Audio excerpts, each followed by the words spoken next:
warta kang binendung ing karna yen to mati sekipu prabden dewas. Oh, ora nrimake banget dewa aja nyepelekke Prabu.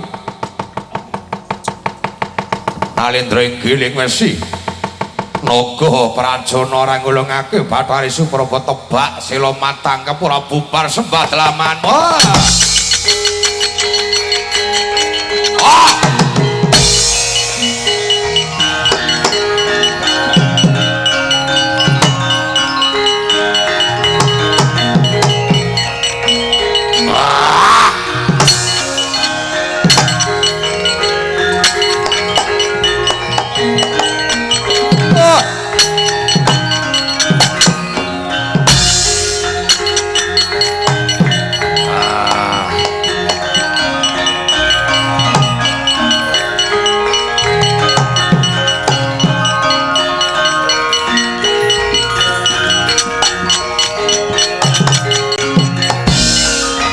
Sat mingis kurdanira risang Kuru putra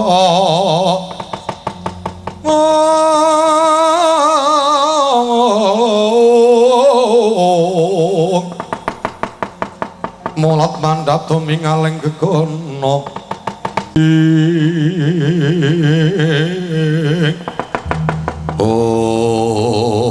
kula dalah sapa kowe Raden? Takut lawan aku Gatotkaca. Kowe sapa? Oh. Nalendra giling wesi. Nalendra giling wesi ya. Wah, aku sing bakal nggayuh kanugaraning dewa wujuding widodari. Oh, naga prajana ora nrimake dene pati sekipu tekaning pati. Kula saka kuwi pancen wis rayaning dewa hayo. Naga prajana tandingana ora minggat takon dosa gandul copot sirahmu.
idih piniting padha sakala den kakahi Prabu Naga Pracun Nalendring Giring Wesi miwah Raden Gatotkaca padha sakala rikma jinambak wani padha sakala kaukel kauntir suku mancat pundak mustaka pinalintir padha sakala pedhot pisah lawan gembunge ludra nyemprot hembalabar ing kisma mustaka gumlundung pejah kapisanan nggih Prabu Naga Pracuna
saya talwararas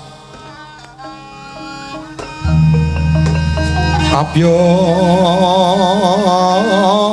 sorate lintangku madhap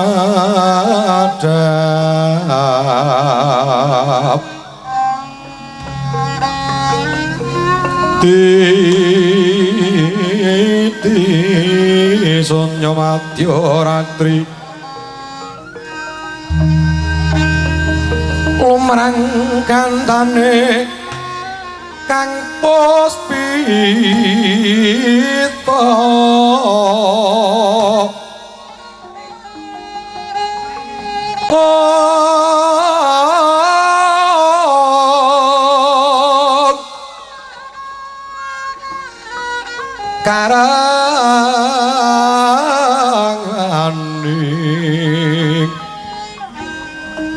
Kutyani ro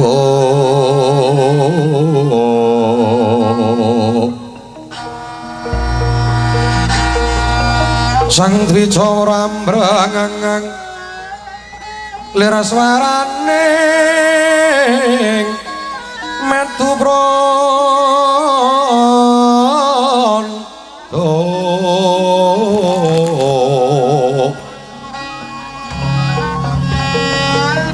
manungsa sarining kembang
Sidhem penaweng dalutan wonten jalma lumaku ingkang kamulian muhung sasangka sumemu ginarepaking Karanggono.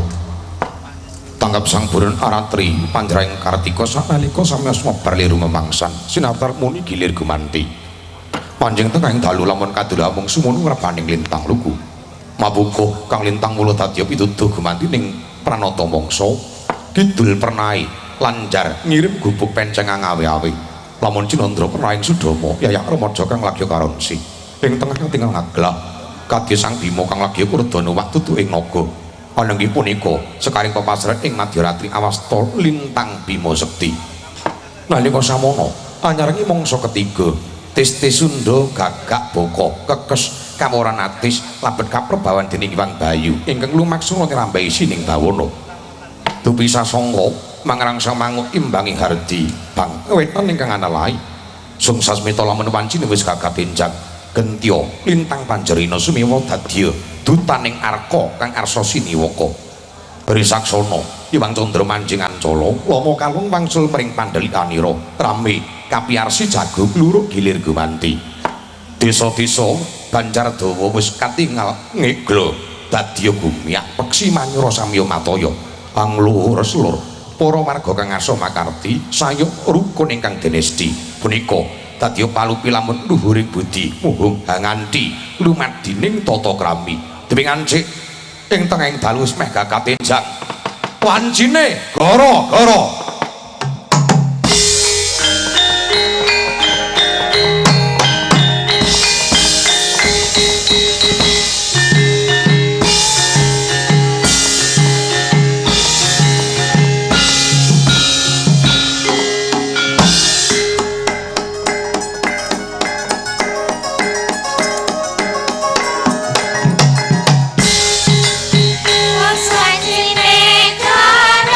Gara-gara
gara-gara tedak wanci mangsa kasoda menangi ing jaman den arani kala gumarang lakune celeng demalung sasmita kurbaning iblis apa ta buktine wong dodolan wis ora laris ati ngrantes batine nangis merga dagangane sang Surya nipis saben gerimis ngiyup maning tritis ora bati malah dipis entek ora kalaing ladeni wong ngemis ingkang mung modal tapi sak iris ana maneh slagane wong wasis gawe giris ora wis karben mirus njur diingis-ingis ketoke alus nanging wengis wong pangkat lan sugih diaku waris lambene tipis tembunge manis ora weruh haram lan najis golekake gawean nanging pung lamis entuk ngapusi rasane irisis banjur lumaris lonjong mimis goro-goro amenangi jaman edan den arani kala kunti lapas lakune tikus jinada sasmita kurbaning setan apa ta buktine akeh wong nuruti godane setan ngalor ngidul ngulon ngetan sembranan ning golek korban ora weruh panan papan megawe sungkan sengane jajan kaprawiran ora diiman bakune mangan kencan lan dolan kasusilan dinanggep dolanan upama ayu-ayu pulasem yen to bagus-bagus gawean merga mung dandan esuk sore bengilan awan ora mitung panas lan udan sing penting entuk memangsan srana ngapusi ngrampok lan ngraman morale bejat ora duwe iman wekasan urip kelambrangan ora kajen luwung wong edan goro-goro amenangi jaman Noah den arani kala babrah lakone siwewe gidra sasmita jaman wis bubrah kaya bali yang jaman jahiliyah apa ta buktine goro-goro pakai wong sungkan ibadah kumrembyah kakean cacah topetang ngampah jarak raya makarya megah ning golek opah lumuh ngalah dadi wong serakah amal jariyah wis ora diarah opah polah kudu mamah ora mesake wong lagi susah sing wedok raine tembok semboyane keplok ning ora tombok tangane wong liya sing dienggo nabok upama kapok ya mung kapok lombok genti dina wis lungguk ndodok ketothok kareben ketok ora isin lamun didelok adol ayu nggo tombok kathok sing lanang morale bejat selawat ora diruwat yen lara senengane sambat bareng sehat ora gelem tobat bandane wong melarat nekat disikat wis sekarat isih digawe cacat dasar wong murtad ora kiblat lumuh zakat ninggalake salat ora wedi walat ora wedi ngakhirat karemane madat madon sing diembo jalma limpat karepe seprapat tamat pamriye sing arep embat prawan rondo diajak maksiat yen diilikake malah digawa minggat jenenge kang goro-goro kula Smarbadrana ya saat majan itu tiga ingkang sami gegojekane ora-ora mbok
Alhamdulillahirabbil alamin. Matur sembah sembah nuwun sanget wonten ngarsanipun kadang kula sepuh.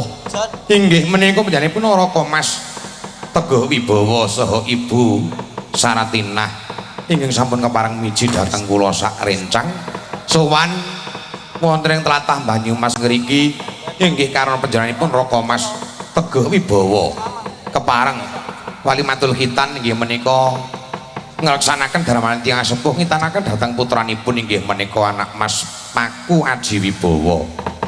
Sampun kasebatan kanthi rancak nir sakara-kara pinanggih ing rahayu. Mugi sumrambah dhateng panjenenganipun Raka Mas Teguh Wibowo sagotra. Sapengker kula mangke saha kanca-kanca Candra Birawa. Raka Mas Teguh Wibowo tansah dipun paringana teguh tetek rahayu manah penggalipun. Dipun paringana panjang yuswa bagas kewarasan rejeki ingkang lumintir banyu mili tan kendhat dadosaken kanugrahan miwah saged ngayomi dhateng garwa putra. Ora nyono ya Mas Gareng. Heeh ya. Iya. Wah, jan jebul yo aduh. Iya. Ya moga-moga sambung silaturahmi ya, Tru. Ya. Kekadangan lahir batin karo panjenengan Raka Mas Teguh Wibowo jian piyayine salut nang keluarga ya sembodo nang masyarakat ya sembodo dasar piyayine karep glendang-glendeng ning mitayani to iya kelahiran saka tlatah Purworejo ning asta nang tlatah kene kala mangsane ya nang tlatah Semarang oh ngono tenan piyayane iki ora ngira tenan iya wis pokoke cak-cakane iki mumpuni sak kabeh cekake ngono. Iya ya. Kandhane kok. Mula yen nyawang piyai iki aja saka dedeg piadeke, aja saka baguse rupa apa kepinterane. Tenan kok. Iya ya, Kang. Wah. Ya syukur, pokoke sing penting aja melu sowan mrene ya di ngapura Gong. Kuwi nek cara kulonan iki ya bawor. Malah metu mbarep. Yen cara Yuja Sala kuwi tetep ragil. Ya ora apa-apa ngendi-endi dicakke. Sing baku ya nderek sinau gegulang kaprigelan muga-muga ya ketampa dene ora ya tetep melu sinau. Ya to Lek. Heeh. Mergo kene nek akeh para seniman seniwati wis mumpuni kok. Iya. Akeh kancane akeh sedulure yen akeh kancane sedulure mesti akeh rezekine Gong. Amin, Truk. Heeh. Ya, yo. Moga-moga anakku lanang ya kuwi Paku Aji Wibowo dadi bocah ingkang saleh, dadi bocah ingkang migunani tumraping nusa bangsa lan negara, patuh uga manut kelawan dawuh wong tuane sakloron. Muga-muga dadi bocah ingkang sembodo ing tembe wurine. Amin. Allahumma amin. Nah, iki. Sembah nuwun para pamriksa tasih kathah. Salam taklim saking kula sak kanca. Mugi-mugi tansah supeket anggenipun kekadangan. Ngono. Iya, Truk. Nembang sing kepenak. Ya, manut. Kadatos mak aku nyawang slendang biru.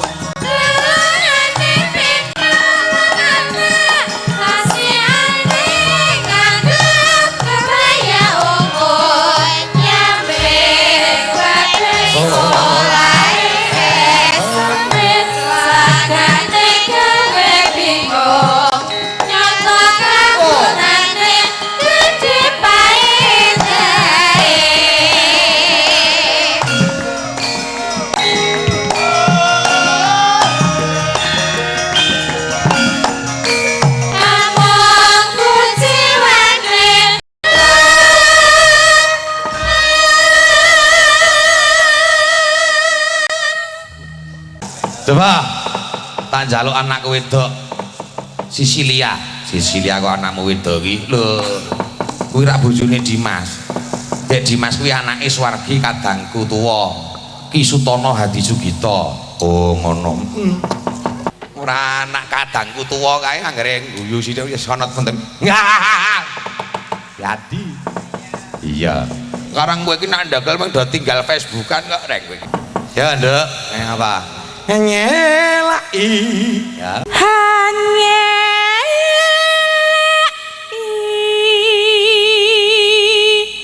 Kowe kok malah apik nak gek padura bojomu, Sil? Sing ngomong sinten? Aku no, kowe iki isra karo bojomu iki suaramu apik. Nek kula ki cintane beda nek kalian jenengan. Anggere iki apik, aku iki cinta. Anggere iki apik ngono kuwi, anggere iki geseh ngono. Minggat to kana. Ora selingkuh, cangkemmu. Janji. Nek selingkuh nggih sing ngajari namung jenengan. Aku ora tahu ya. Alah. Aku ora tahu. Jenengan iki ayo le mancing. Lho ki kuwatir nek bojo kula mancing kalian jenengan. Gak isa. Lah mengko ndak dijak aing. Wong nang segara iki ora gawa duit kok ya. Ah iku nggawa uang galo. Ana mancing nggawa uang. Kowe pengen bojomu laris ra? Pengen no. Kowe kepengin kowe iki apa-apa keturutan apa ora? Lah nggih pengen to ya wong wedok kok. Mongko dalang kuwi syaratnya men laris kudu ayo. Nggih. Darara. Ora apa-apa. Wayah ora apa-apa. Emangnya gue nggak bisa. Ora apa-apa nek gembel mundu kok. Kula wis saged. Awas medimu aku nek dingono ya ganti tak wales kok nek aku ora urusan. Ayo, dadeke nang bis ya situ ya. Janji. Ya. Janji. Terus selendang biru. Selendang biru. Mong enaki hati. Aku tau takon karo bojomu. Pripun? Dim, lho Om. Bojomu aja kok ngono kae, polahe piye? Biasa Om. Nggih namung glundang-glundung Om. Kok jenengan malah kepo? Omek. Terus ke? Narateka.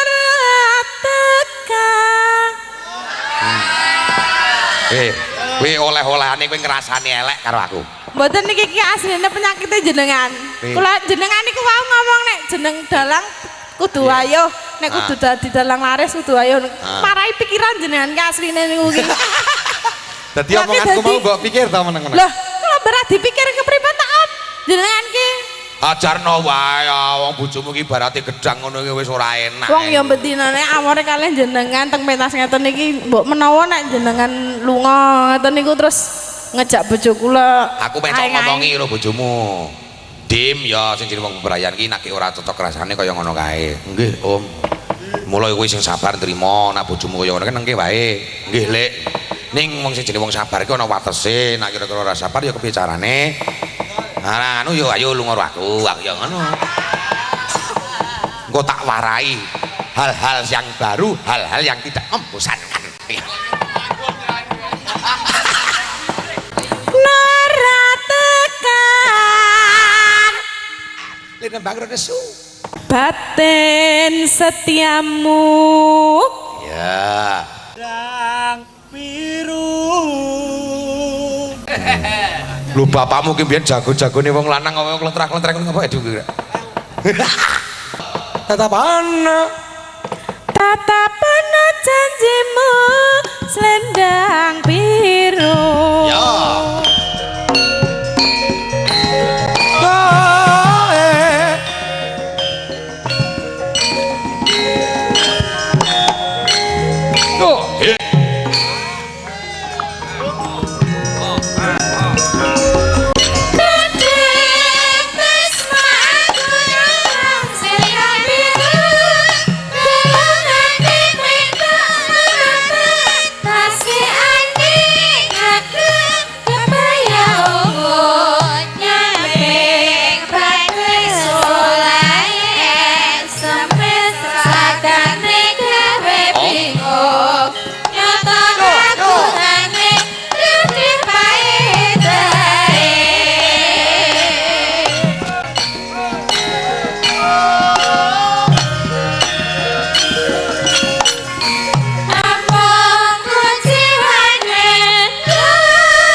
saluke suarane Mbak Ayu Putri Amin. Oh ya.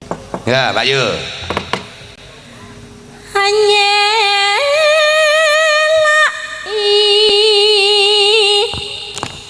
Janji